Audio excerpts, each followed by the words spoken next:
सुकुमारी थी, तो उस प्रकार उन्हें कितना कुछ देखना पड़ा। उन सब का एक वो लेकर उन्होंने आज की स्थिति को बताया है कि बातें भले ही पुरानी हो जाए या हमारे जो ग्रंथ हैं उसके अनुसार, पर आज भी वो चीज़ें हैं, उसे हम अलग अलग तरीके से ले सकते हैं। मतलब तुमको मुख्य रूप से किस समस्या पर लिखा हुआ मेरे राम का मुकुट भीग रहा है निबंध लगता है? तो पीढ़ी का मतभेद और एक महिला पीढ़ी का मतभेद की पीढ़ी के भीतर की खाई। हाँ, हम वही जो कह सकते हैं कि आप जब स्वयं को पहुँचो तो भले ही आप कितने समझदार हो जाओ, आप कितने पढ़े लिखे हो जाओ, पर आपका एक हो जाता है कि वो कहते हैं ना, जैसे मेरे पिताजी कहते हैं कि जब तुम स्वयं माँ या पिता बनोगे, हम कितने ही पढ़ लिख लें हमें भी लगता है, पर आज यदि तुम घर से बाहर जाती हो तो हमें लगता है कि यार हमारी बच्ची सुरक्षित घर आ जाए 8 बजे के पहले। तो हमको एक है कि स्वयं जब उस स्थिति में तो नहीं समझ में आता है, पर जब बड़े हो जाते हैं तो एक वो है। और एक महिला सुरक्षा का बात हम कह सकते हैं। महिला सुरक्षा की बात कहाँ है इसमें? मैम कि वो एक उनके बेटे की एक दोस्त आती है जो कि बाहर से आई होती है। तो इसमें कुल मिला के प्रसंग कितने हैं अक्षिता?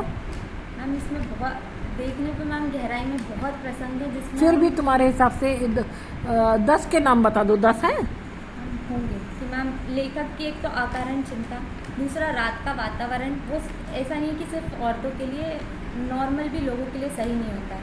फिर महिला की सुरक्षा के बारे में बात कर सकते हैं, पीढ़ी के बारे में बात कर सकते हैं, फिर एक प्रतिष्ठा और सम्मान की आप बात कर सकते हैं राम के मुकुट और इन सब के द्वारा। फिर एक कौशल्या के राम को जो वनवास मिला और कौशल्या जिनका इंतज़ार करती रहती, उसके बारे में आप बात कर सकते हैं।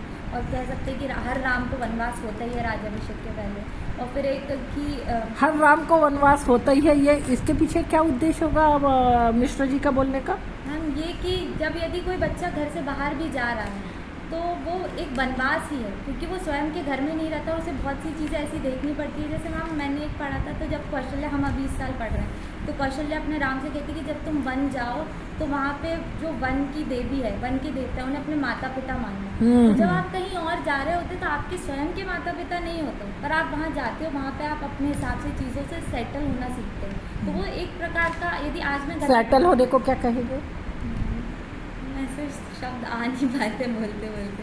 संतुलित होना चाहते हैं, संतुलित, सामंजस्य बनाते हैं। सामंजस्य, उस जगह से सामंजस्य बनाते हो कि हाँ मेरे को ऐसे ऐसे करना पड़ेगा, इस वातावरण में अब मुझे जीना पड़ेगा। आप अपने स्वयं के कहते हैं ना मैम कि माँ का आंचल, पिता का वो एक होती है, और जब आप उसी पिता का कंधा जी मैम, तो और उसके बाहर जैसे आप निकलते हो तो आपको संसार दिखता है जिसके आप अवगत नहीं होते, और आप बाहर जाते हो तो आप उस वातावरण को देखते हो, फिर उसके अनुसार जीना सीखते हो। तो वो आपका एक वनवास हो गया।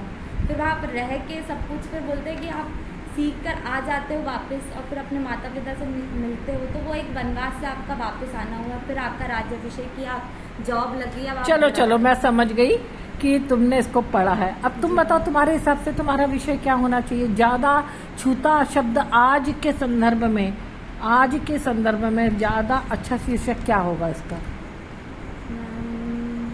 अच्छा शीर्षक मैम ऐसे तो मुझे अभी बिल्कुल आ नहीं रहा है।